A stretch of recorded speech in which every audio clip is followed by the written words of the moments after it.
Today we're out here in Theodore Roosevelt National Park in a prairie dog town.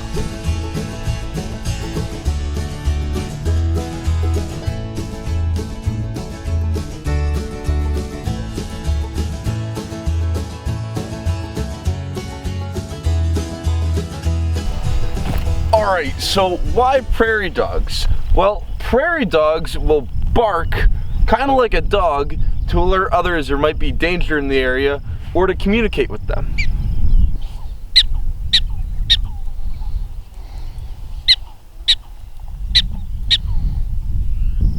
Alright, so if they're not dogs, what are they?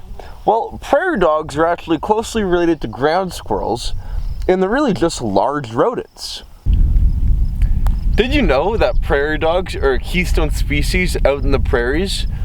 Their burrowing makes habitat and food for bugs which feed the birds out here. They bring new soil to the surface. They're a great food source for all sorts of predators out here. Coyotes, hawks, bobcats, great horned owls, eagles, badgers, even black-footed ferrets. But it's a lot more than that too. Other animals also use prairie dog tunnels. Burrowing owls, rattlesnakes, and rabbits can all use their tunnels. They're pretty incredible. These prairie dogs here are black-tailed prairie dogs. Okay, prairie dogs are big smoochers. They often kiss each other when they meet, kind of like French people.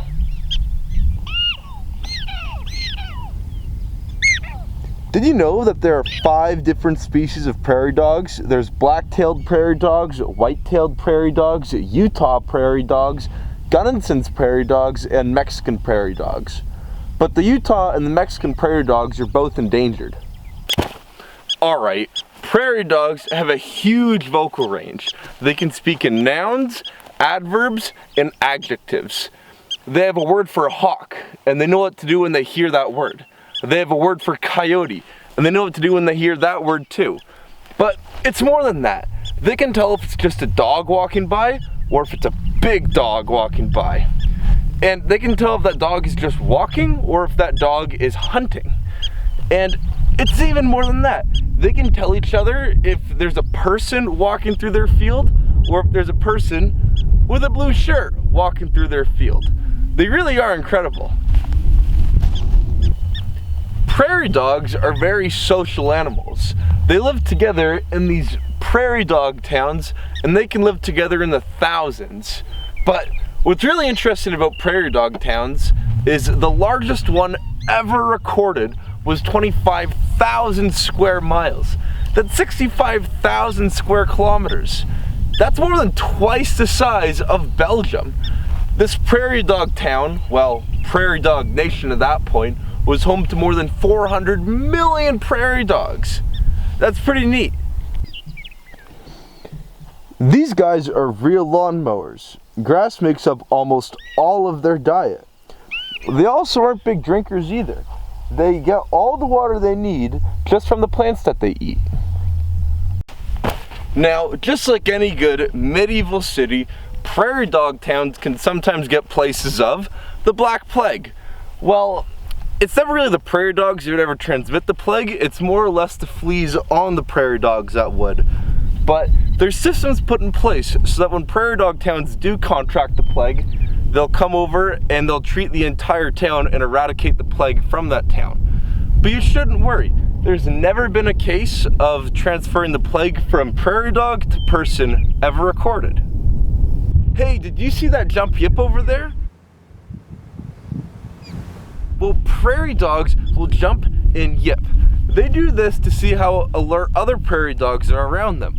If other prairie dogs jump and yip too, then they know everyone's on alert. And they're able to go and leave their burrow and not worry about anything around them because everyone's on watch. Hey, where'd that prairie dog just go? Well, prairie dogs have these really cool tunnel networks. They have bedrooms, nurseries, food storages, exits, emergency exits. They're often connected to their friends' houses, and they can be 15 feet deep. Wow, I guess they really are apocalypse proof.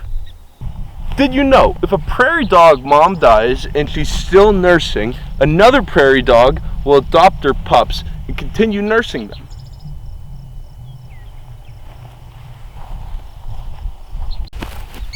Now, prairie dog numbers have definitely shrunken a lot since their former glory, but due to New World diseases, habitat loss, habitat fragmentation, and just people being people, it really did hit them hard.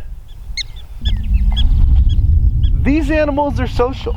Once all of the prairie dog's relatives are gone, or if they all die, a prairie dog will often pack up and move to form a new start. Now, these animals are the best, and I can watch them all day out here. But prairie dogs are really cool. They're super fun, they're affectionate, they're very vocal, and they're very social animals. And I think of them when I think of the prairie's biome.